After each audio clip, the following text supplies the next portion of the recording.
여호수아서는 구약의 역사서에 가장 먼저 나오는 책입니다.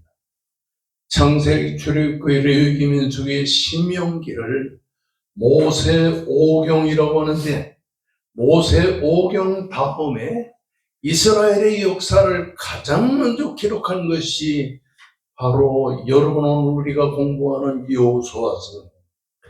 모세의 뒤를 이어 이스라엘의 최고 지도자가 된 여호수아는 이스라엘 백성들을 인도하여 가나안을 정복하고 가나안에 이스라엘을 정착시키는 역사를 기록하고 있는 겁니다.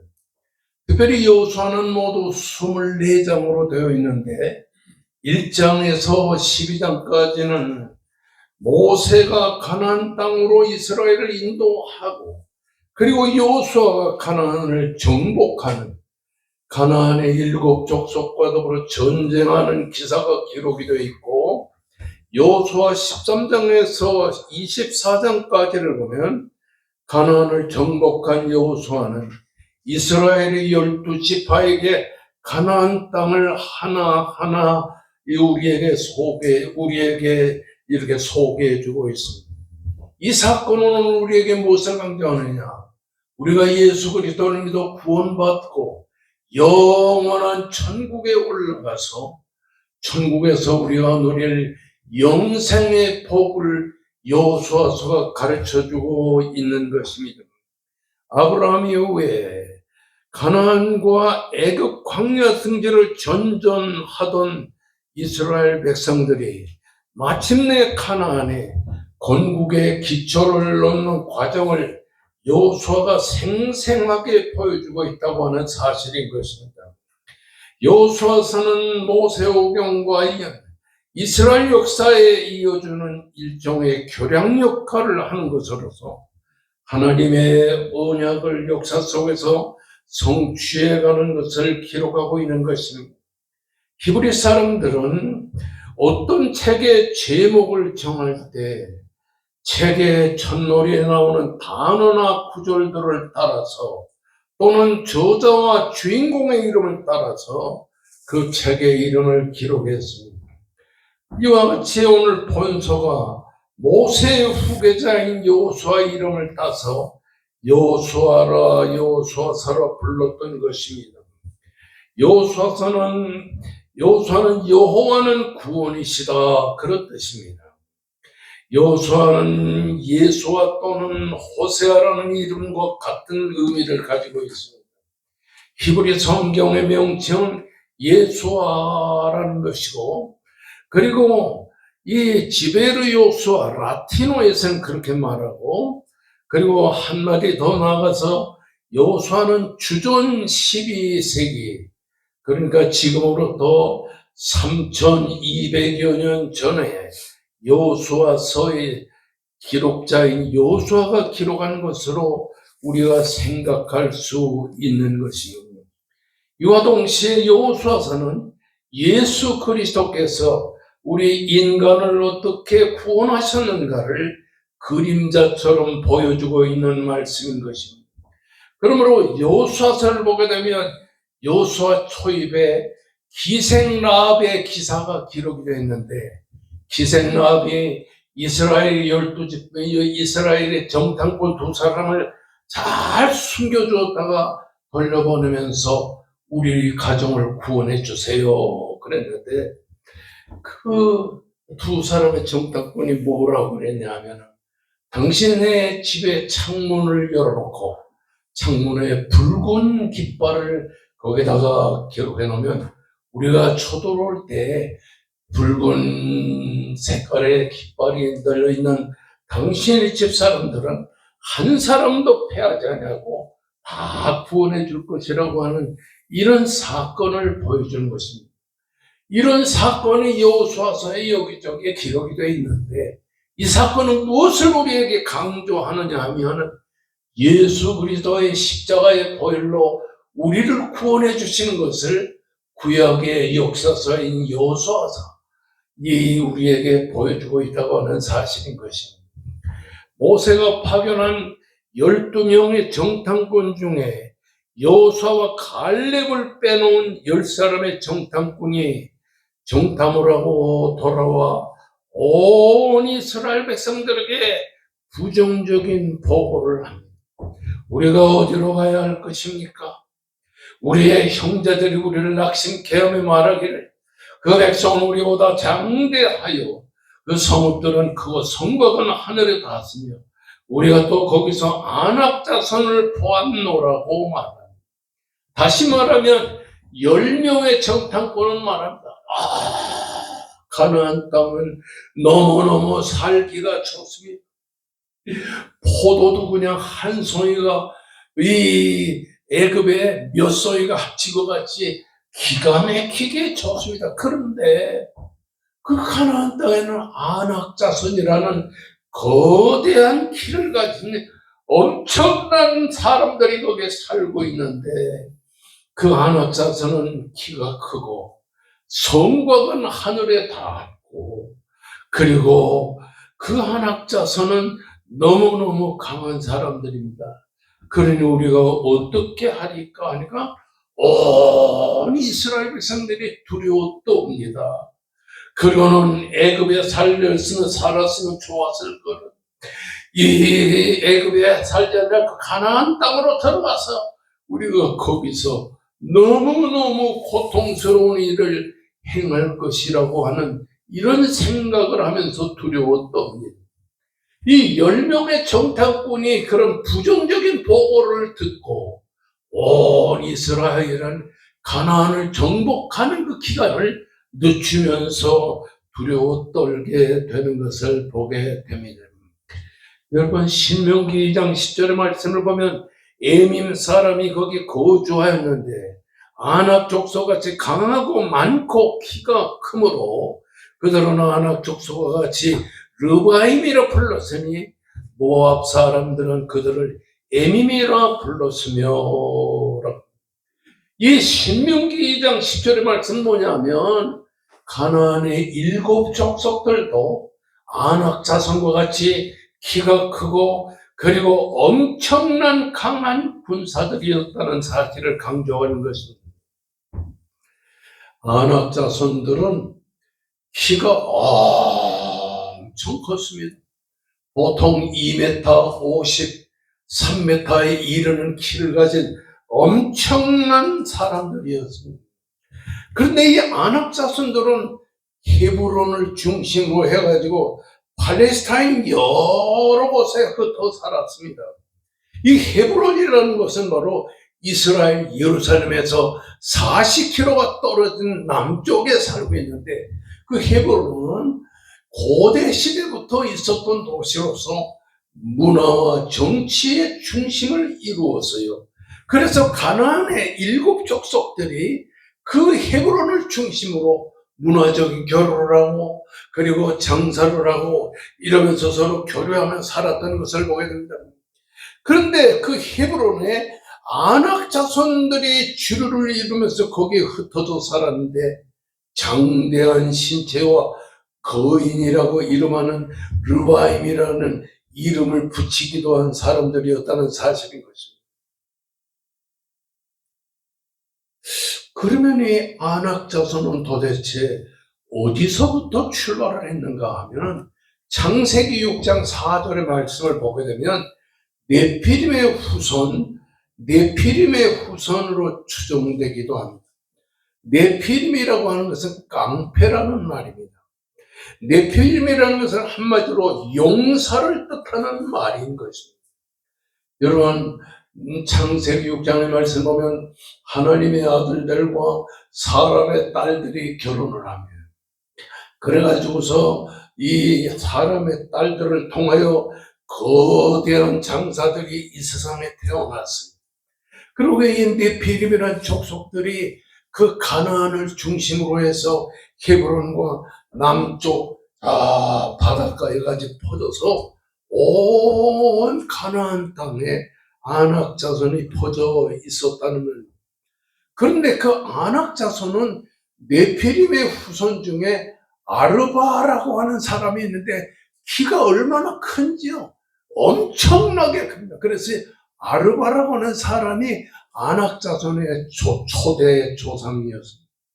그리고 이 네피림의 후손인 아르바가 낳은 자식 중에 아히만과 세세와 그리고 달르가 그 자손들을 이어가지고 아낙 자손이 가나안에 퍼지면서 헤브론에 살고 있었던 것을 보게 됩니다.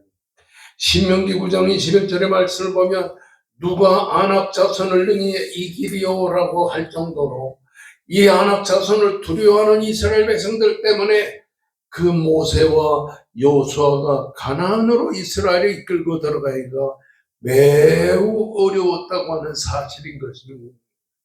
모세는 이스라엘 백성들에게 이렇게 말했습니다.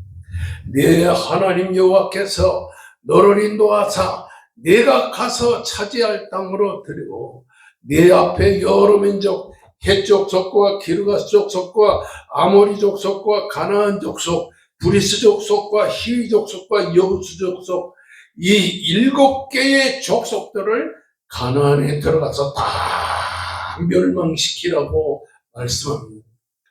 가나안에 7 족속들이 살고 있었는데 그 가나안 족속들 헷 족속, 기르가스 족속, 아모리 족속, 가나안 족속, 그리고 브리스 족속, 히위 족속, 여부스 족속 이 7개의 가나안에 살고 있는 족속들도 아낙 자손들과 같이 키가 크고 다 장대했습니다. 이스라엘 백성이 430년 동안 고난당하던 애굽에서 나와서 40년 동안 가나안으로 우리가 사는 가나안으로 오고 있다. 그래서 7 족속들이 똘똘 뭉쳐가지고서 이 모세와 여호수아의 인도를 받아서 가나안으로 들어오는 이스라엘과 싸우려고 자신들이 조약을 맺게 됩니다. 그 중에 아말렉 족속은 남방에 거주를 했습니다. 가나안 남쪽에 이 아말렉 족속들이 있었고 헷 족속과 브리스 족속, 아모리 족속은 산에 살고 있었습니다. 그리고 가나안 족속은 바닷가에 살고 있었습니다. 그러면서 온 가나안을 한데로 묶고 있었다는 사실인 거죠. 근데 하나님께서 모세에게 말씀한 말씀이 뭐냐니 이 가나안의 7 족속들을 다 쳐서 멸망시키라고 말씀을 하는 거죠. 도저히 이스라엘 백성들은 가나안의 백성 7 족속과 전쟁 대상이 되잖아요. 키도 작고 그리고 전쟁의 경험도 없고 근데 가나안 족속들은 키가 장대하고 그 성곽이 하늘에 닿았다고 말할 정도로 성곽 주변에 있는 그 건물들은 성곽 안에 있는 집들보다 훨씬 커서 이스라엘 백성들이 이 가나안 7 족속의 성곽으로 쳐들어올 수가 없었다는 거예요. 근데 하나님께서 말씀하시기를 내가 너희보다 앞서가며 너희를 위해서 싸워주리니 너희는 나를 믿고 내 언약을 믿고 가나안으로 들어가라. 그러면 하는 말이 그 가나안에 들어가 전쟁할 때 가나안 7 족속들을 진멸시키라고 말을 하는 것입니다. 그리고 가나안 7 족속들에게 언약을 맺지도 말고 사귀지도 말고 불쌍히 여기지도 말라고. 그리고 가나안 7 족속과 결혼도 하지 말라고 그랬어요. 그리고 네 딸들을 가나안의 남자애들과 결혼시키지 말고 그들의 딸을 너희 며느리로 취하지 말고 그리고 그들의 딸들이 그렇게 결혼을 해서 네 아들들을 유혹하여 이 우상을 섬기게 다른 신을 섬기게 하지 말라고. 그들의 제단을 헐어버리고 그리고 그들의 제단을 헐어버리고 주상을 깨뜨리며 아세라 목상을 찍으며 조각한 우상을 불사를 것이라고 간절히 말합니다. 하나님은 그러면서 뭐라고 말하냐니 그렇게 가나안 족속의 아들, 딸과 결혼을 시키지 말라고 하거든요. 우상을 섬길까봐 두렵다. 그러므로 이스라엘 백성들이 그로 인해 결혼을 하고 그로 인해서 우상을 섬기다가 멸망당할까 두렵고 너희가 올무에 빠질까 두렵다. 이렇게 하나님은 가나안 7 족속들을 멸망시키고 결혼시키지 말고 그리고 우상을 섬기지 말 것이라고 하는 사실을 강조하게 되는 겁니다. 성경을 읽다 보면 참 재미있어요. 예를 들면 신명기 7장 22절의 말씀을 보게 되면 네 하나님 여호와께서 이 민족들을 네 앞에 조금씩 쫓아내리니, 그러니까 이스라엘 60만 대군이 가나안 땅으로 들어가서 한꺼번에 전쟁해서 가나안 7 족들을 다 멸망시킬 것이 아니고 가나안 7 족들을 조금씩 쫓아내고 멸망시킬 것이다. 왜냐? 그것은 가나안의 7 족속들이 다 멸망하고 나면 가나안 산지에 있는 여러 짐승들, 지금으로부터 3, 4천 년 전이니까 거기에는 사자도 있고 온갖 짐승들이 많았거든요. 그 짐승들이 이스라엘 백성들을 쳐서 다 죽일까봐 하나님은 가나안 족속을 조금씩 멸망시켜가지고 이스라엘 백성들이 가나안에 정착하기에 어렵지 않도록 하나님께서 그렇게 하실 것이라고 합니다. 이런 하나님의 명령을 따라서 모세가 이스라엘 백성들을 가나안 땅에 들이기 위하여 자기의 제자인 여호수아를 자기 대신 가나안으로 들어 가나안의 7 족속, 헷 족속, 기르가스 족속, 아모리 족속, 가나안 족속, 브리스 족속, 히 족속, 여부스 족속이 살고 있는 가나안 땅에서 전투를 해가지고 그 많은 가나안 족속과 싸움을 하게 되는 것입니다. 이 가나안의 전쟁사에서 우리가 잊지 못할 하나의 사건은 뭐냐? 여호수아 11장 21절에 보면 여호수아가 가서 산지와 헤브론 드빌과 아낙과 유다 온 산지와 이스라엘 온 산지에서 아낙 사람들을 멸절하고 그가 또 그 성읍들을 진멸하였으므로 그 이스라엘 자손의 땅에서는 아낙 사람이 하나도 남음이 없고 가사와 가드와 아스도세만 남았더라. 오늘 이 말씀이 의미하는 바가 굉장히 중요합니다. 제가 이 백합전원교회 개척을 한 지가 10년 되는데 서울에서 7년, 여기에서 지금 3년째 되는데 그 10년 동안에 가장 이 본문의 말씀을 연구를 많이 했어요. 좀 아멘 좀 해주시면 내가 힘이 생길 텐데.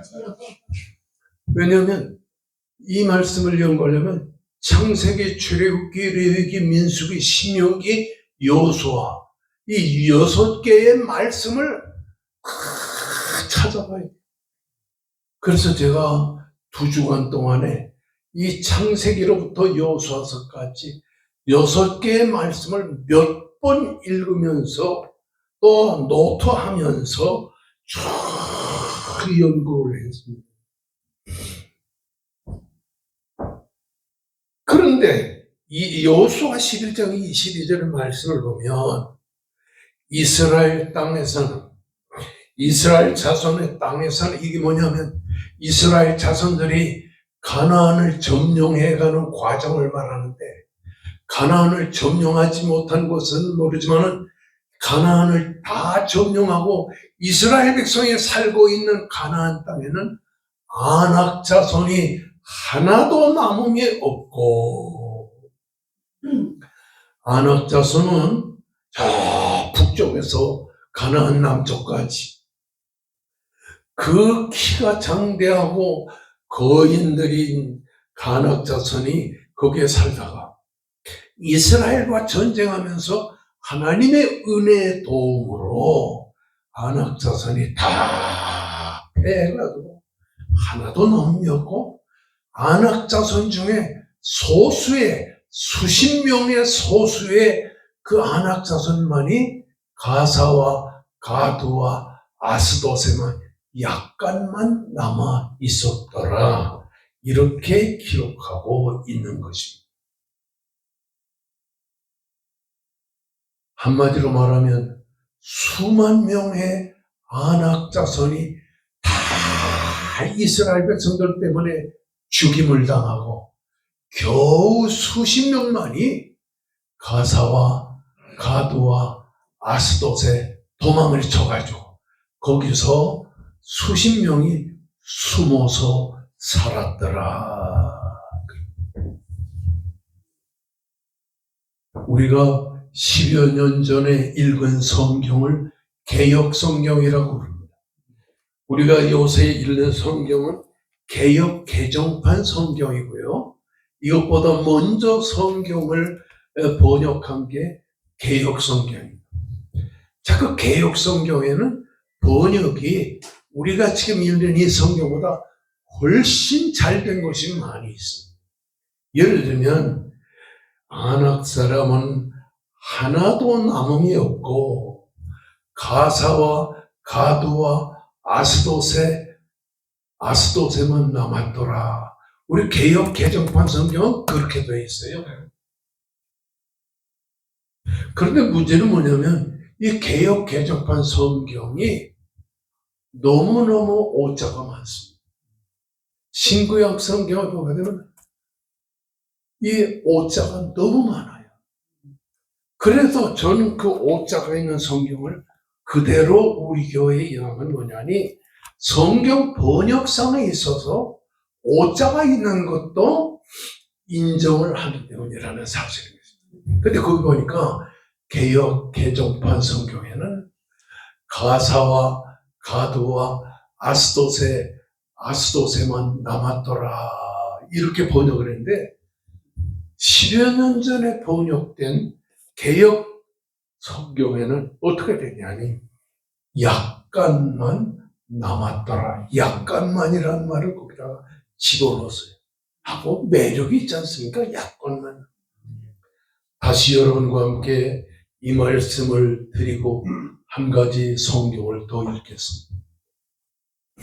수만 명의 아낙 자손들이 가나안에서 키가 제일 크고 그들이 살고 있는 성곽은 하늘에까지 닿을 정도로, 표현을 그렇게 할 정도로 성곽들이 넓었어요. 그들이 살고 있던 헤브론을 위시해서 사방 도시들은 그 당시에 가나안에서 가장 문화와 종교와 모든 면에서, 정치 면에서 발전했던 그런 아낙 자손들이 이스라엘 대군과 싸워가지고서 패했어. 그 아낙 자손 수만 명이 다 죽어버리고 가사와 가두와 아스돗에만 약간 남았더라고요. 제가 여기에 그림을 그릴 수 있도록 여기 있으면은 제가 설명을 더 잘할 텐데요. 가사는 블레셋 나라입니다. 가나안 땅의 블레셋 나라예요. 그리고 가도와 아스돗도 블레셋인데, 블레셋 나라는 5대 도시가 있었어요. 근데 그 중에 가사와 가도와 아스돗이 가장 큰 도시였습니다. 그 블레셋 사람들이 살고 있는 곳에 아낙 자손 수십 명이 도망을 쳐가지고서 그 블레셋 나라에 숨어 살게 되었어요. 왜 블레셋으로 도망을 쳤을까? 이렇게 연구를 해보니까 블레셋은 그 당시에 지금으로부터 3, 4천 년 전에 이미 애굽 나라와 같이 뭐냐니 이 칼과 단창 같은 철기 문명이 발달한 나라이기 때문에 그 아무 가나안의 어떤 족속도 그 블레셋 나라를 침공하기가 어려웠어요. 그래서 그리로 도망을 친 것입니다.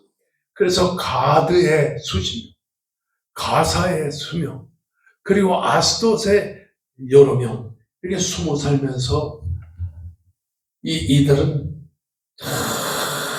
자기들은 안악자손이라는 말을 남기질 않았어요.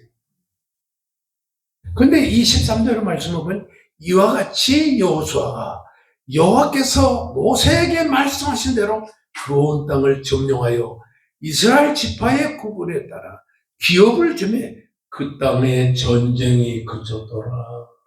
드디어 가나안이 7 족속들을 다 몰아내고 이스라엘 백성들에게 그 땅을 12개를 쪼개서 나누어 주고 그 이후부터는 전쟁이 다시 있지 않아.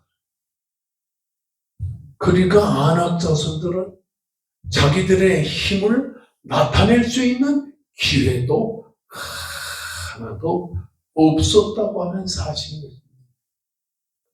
조금 전에 이미 말씀드린 대로 아낙 자손은 가나안 땅 일부에만 산 소수민족이 아닙니다. 헤브론과 드빌과 아낙과 유다 산지와 이스라엘 산지, 그러니까 예루살렘을 위시로 해서 그 남쪽에 저 애굽까지의 그 아낙 자손들이 거기에 쫙 깔려 있었던 것입니다. 그러니까 이스라엘 백성들이 아낙 자손과의 전쟁은 이스라엘 백성과 온 가나안 족속들의 전쟁을 능가하는 전쟁이라는 사실인 것입니다. 조금 전에 말했지만 그들은 무서운 거인이었어. 힘이 센 사람들이었어. 온 이스라엘이 두려워했습니다. 여호수아는 하나님께서 여호수아서에서 아낙 자손을 진멸한 것을 기록하고 믿음의 부족이 가져온 그런 참사를 의미한다고 말합니다. 다시 말하면 모세가 이스라엘 백성 중에 2사람의 정탐꾼을 보내가지고 가나안을 정탐하고 돌아왔는데 이 2사람의 정탐꾼이 뭐라고 그랬냐면 그 다음에 2사람의 정탐꾼을 보낸 다음에 수년이 지나서 12명의 정탐꾼을 가나안으로 다시 데려버렸다. 여호수아 갈렙을 시해서 12명. 근데 그 중에 10명이 그 땅은 우리가 이렇게 메고 온 포도송이와 같이 엄청 농사도 잘 되고 잘 되는데 우리가 거기에 들어가 싸우기에는 모자랍니다. 그들은 무서운 거인들이었어. 이러니까 온 이스라엘 백성들이 두려워 떨어. 이것은 무엇이냐니 믿음이 부족해지면 두려움이 생긴다는 것을 강조합니다. 여러분, 북한에는 핵무기를 만들어가지고 지금 핵무기가 한 60개 된다고 하는데 두려워하지 마세요. 좀 아멘 좀 하세요. 핵무기들은. 전쟁은 무기에 있는 것이 아니라 하나님의 은혜 속에 있는 것.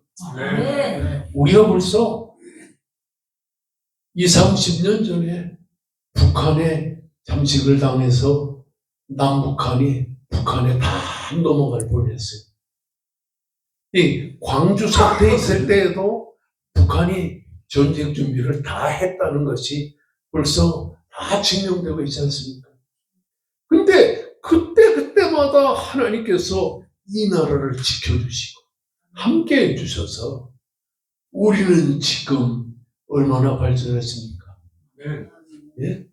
이제 몇 년 지나면은 잠수함도 핵잠수함 2대가 남한과 저 서해와 동해에 딱 버티고 있을 텐데요. 전쟁은 여호와께 속한 것입니다. 아멘. 절대로 이 나라는 북한에 점령당하지 아니할 것이라고 하는 사실인 것입니다. 네. 여호수아서에서 안악자손을 진멸한 것을 기록하면서 믿음의 부족이 가져오는 여러 가지 어려운 문제를 강조합니다. 자, 안악자손을 이스라엘 백성들이 처소정복할 때 헤브론과 드빌과 안악과 온 유다와 온 이스라엘 산지에서 안악자손을 다 멸망시켰습니다. 그런데 거기에 보면 이스라엘 자손의 땅에는 안악 사람이 하나도 남음이 없고 가사와 가드와 아스돗에 몇십 명만 숨어 살고 있었다는 사실인 것입니다. 이 가사는 가나안의 남서쪽 지방에 위치한 블레셋 나라예요. 가드는 블레셋의 5개 주요 성 가운데 최북단에 있는 거예요. 그리고 아스돗은 진이라는 것으로서 중요한 교통의 관문이라는 사실입니다.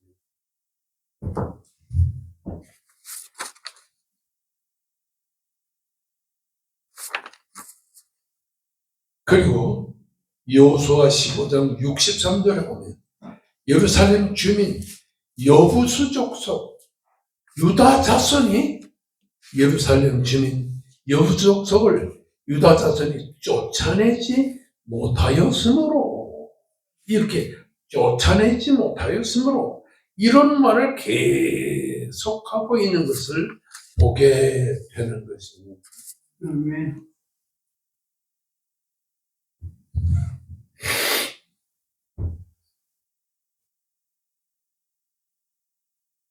여호수아의 온 이스라엘 군사가 가나안 7 족속을 비롯하여 헤브론 지역과 드빌과 아납과 온 유다 산지와 온 이스라엘 산지에 있는 아낙 자손을 다 멸망시킬 때에 가사와 가드와 아스돗에 약간만 몇십 명만 숨어 있게 만들었다.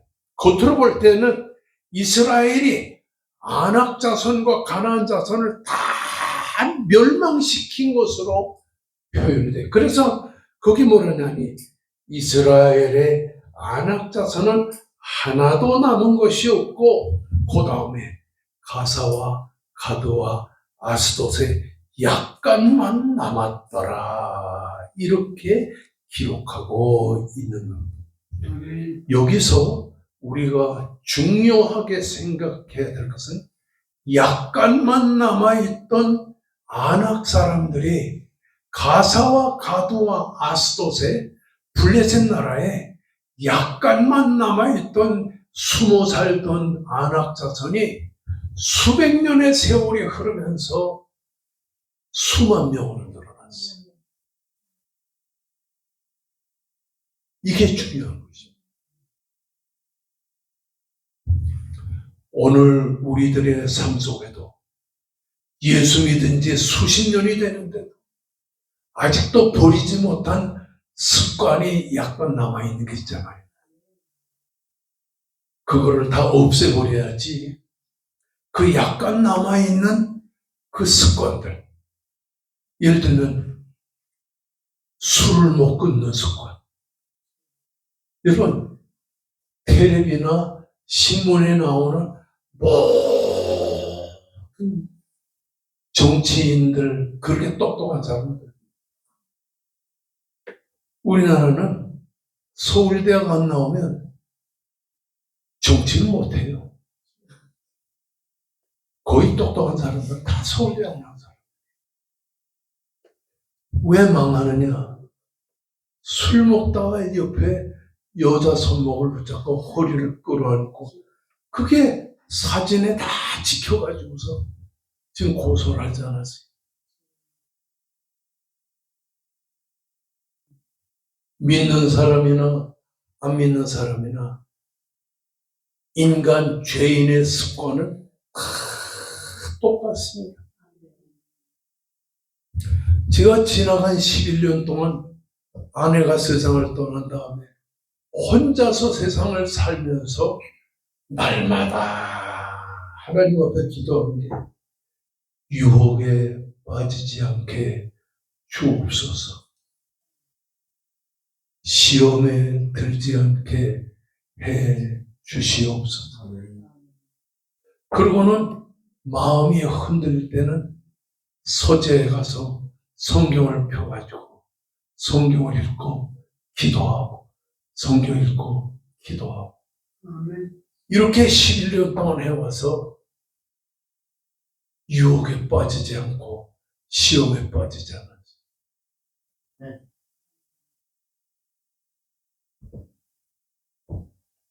제가 총회나 노회에 가면 목사님, 사모님들이 나를 제일 좋아합니다. 자기 목사도 자기가 죽은 다음에 길 목사같이 혼자 살기를 바랍니다. 맨날 나보고 그래요.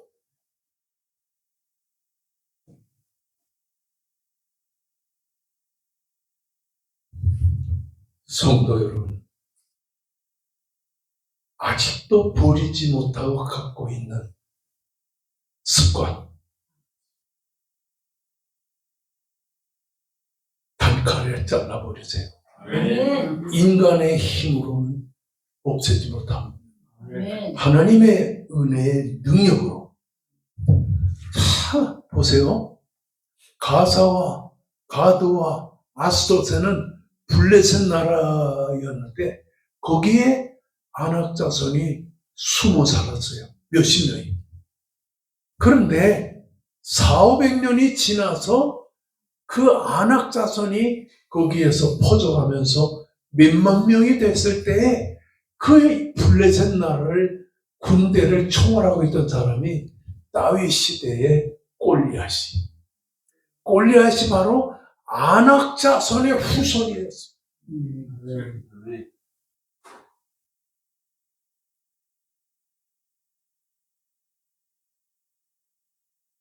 이거는 내가 그냥 한 말이 아니라 성경이 다 연구해가지고 창세기 6장에서부터 나오는 내용을 전부 종합해가지고 또 책을 보고 하면서 이 골리앗이 수백 년 전에 자기 나라를 망하게 하고 어렵게 한 이스라엘 수만 명의 블레셋 군사의 총수가 돼가지고서 쳐들어와서 뭐라고 했어요? 내가 이기면 너희들이 우리 종이 되고 너희가 이기면 우리가 너희 종이 되리라. 이 골리앗이 이스라엘 백성들에 대한 원한에 사무치는 그런 생각들이 꽉 차 있었어요.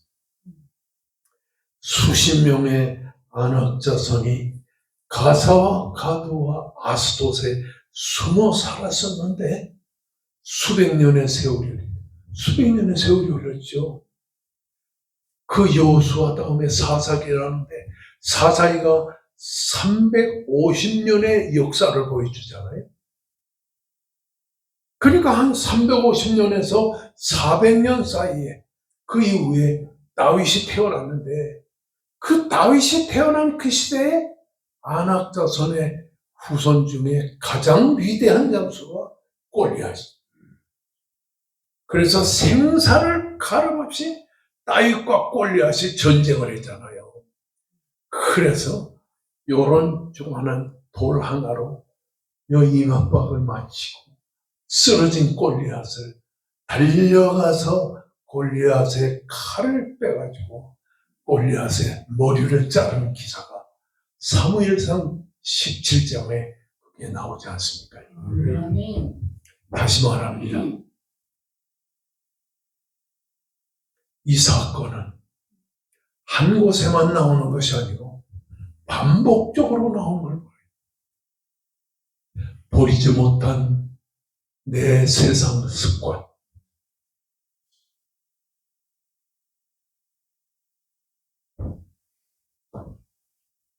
버리지 못한 내 술버릇 언제까지 가지고 있어야 되겠습니까?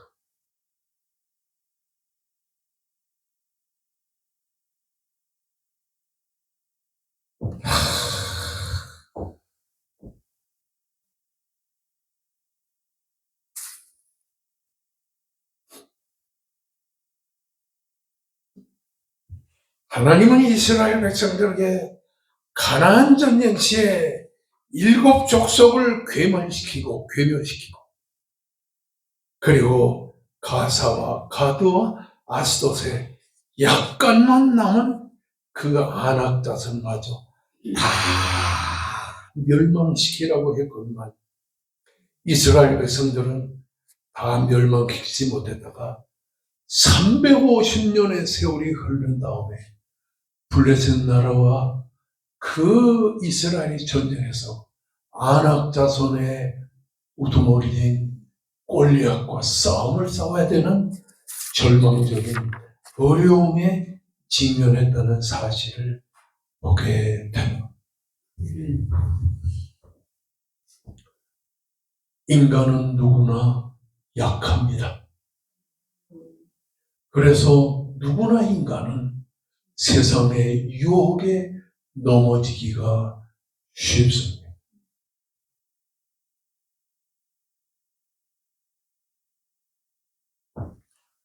저는 여자를 그렇게 좋아하는 사람이에요. 목사인데.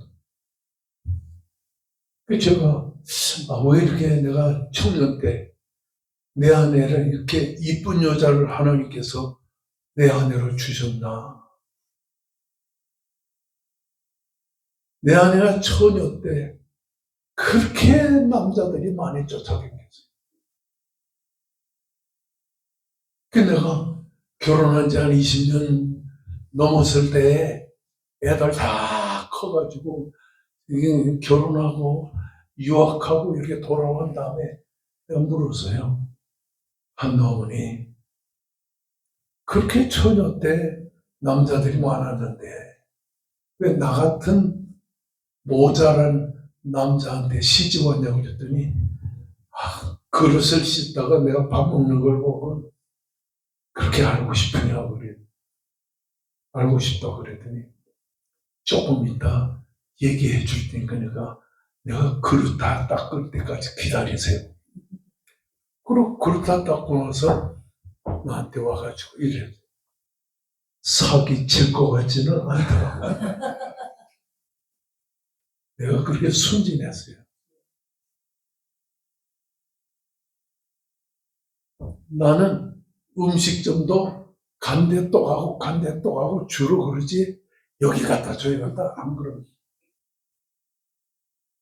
그냥 여자도 그냥 아내 한 사람만 지금 혼자 사는데도 그냥 세상에 없는 아내 영원한 천국에서 날 만나러 오려고 준비하고 있는 아내 그 아내만 생각하는 거죠.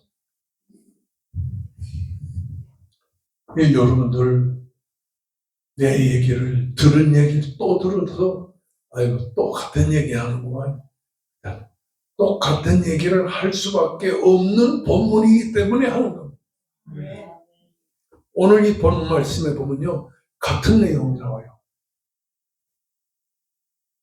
여호수아 11장 22절로 아낙 자손은 가사와 가드가 아스돗에 약간만 남았더라. 그렇게 얘기를 하는데 여호수아 16장 10절에 보면 에브라임 족속 그러니까 이스라엘 백성들 중에 에브라임 지파 사람들이 가나안 중부를 점령하고 있었는데 그들이 게셀에 거주하는 가나안 족속을 쫓아내지 아니하였으나 가나안 족속이 오늘까지 에브라임 가운데 거주하며 노역하는 종이 되었더라. 거기 보면 가나안 족속을 쫓아내지 못하였더라 그러지 않고 쫓아내지 아니하였더라 그랬어요. 여호수아 17장 12절의 말씀 보면 므낫세 자손이 그 성들의 주민을 쫓아내지 아니한 것과 쫓아내지 못한 것은 엄청난 차이가 있잖아요. 쫓아내지 않은 것은 쫓아낼 힘이 있음에도 불구하고 그 백성을 부려먹으려고 쫓아내잖아요. 그런데 여호수아 17장 12절에 보면 므낫세 백성들은 그 성읍들의 주민을 쫓아내지 못하며 힘이 붙여가지고 쫓아내지 못한 거예요. 가나안 족속이 결심하고 그 땅에 거주하였더라. 그 다음에 여호수아 17장 13절의 말씀 보면 이스라엘 자손이 강성한 후에 가나안 족속에게 노역을 시켰고 다 쫓아내지 아니하였더라. 우리가 이 여호수아서에서 몇 차례나 반복되는 것은 아낙 자손을 다 쫓아내지 못했어. 그리고 에브라임 지파는 가나안 족속을 쫓아내지 않았어요. 그리고 므낫세 자손들은 그 성읍들의 주민을 쫓아내지 못했어요. 여호수아 17장 13절에는 이스라엘 자손이 강성한 후에 가나안 족속에게 노역을 시켰고 다 쫓아내지 아니하였더라. 쫓아내지 못한 거나 쫓아내지 않은 거나 하나님의 명령을 거역한 것입니다. 하나님은 모세에게 너희들이 가나안 땅에 들어가면 그 가나안 땅에서 이스라엘 백성들이 가나안 7 족속들을 다 죽이고 쫓아내라고. 우상을 섬기지 말라. 쫓아내지. 다 그들을 쫓아내라. 죽이라. 그렇게 하나님 말씀했어요. 이 하나님의 명령을 그대로 순종해야 되는데 이스라엘 백성들이 가사와 가도와 아스돗에 약간 남은 이 아낙 자손을 보아 조금 몇십 명이야 뭐 그냥 가서 다 죽여버리면 돼. 없는 거나 마찬가지야. 그걸 쫓아내지 않았어요. 그리고 에브라임 족속들은 가나안의 그 족속들을 그와 같이 쫓아내지 않았어요. 우리 이스라엘 백성들이 다 멸망시켰는데 그 가나안의 소수의 백성들 쫓아낼 필요 없어요. 그러니까 수년이 지나서 가나안 족속은 에브라임 족속에 노역하는 종이 되었어요. 므낫세 자손은 그 성읍들의 주민을 쫓아내지 않고 가나안 족속들이 결심하고 그 땅에 거주했어요.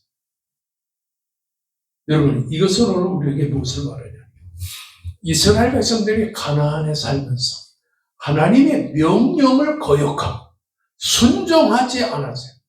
쫓아내라, 죽이라, 우상을 섬기지 말라는 이 하나님이 모세를 통해 주신 말씀을 그대로 지키지 않고 거역하고 저 현실적으로 저 백성은 몇 명 안 되니까 그런 내버려둬. 그리고 그 가나안 족속들은 그래도 데리고 있으니까 힘은 없지만은 노예로 부릴 수는 있었어요. 그래서 이스라엘 백성들은 훗날에 이스라엘의 사사 시대가 지나고 왕정 시대가 다가온 다음에 다윗과 솔로몬이 죽은 다음에 솔로몬의 아들들 시대에 북왕국과 남왕국으로 갈리면서 북왕국은 아수르 나라에 잡혀먹고 남왕국은 바벨론 나라의 노예가 돼서 70년 동안 온갖 고생을 다 하게 된다. 하나님이 하지 말라면 안 해야 되는 겁니다. 하나님이 하라 그러면은 어려워도 해야 되는 것입니다. 아멘. 그렇습니다. 아직도 버리지 못한 우리의 세상 습관, 세상의 버릇, 이거를 다 끌어버려야 돼요. 아멘. 다 같이 기도하십시다. 하나님께서 여러분의 심령과 생활에 놀라운 은혜와 사랑으로 함께 해달라고 간절히 기도하십시다. 죄야, 한국한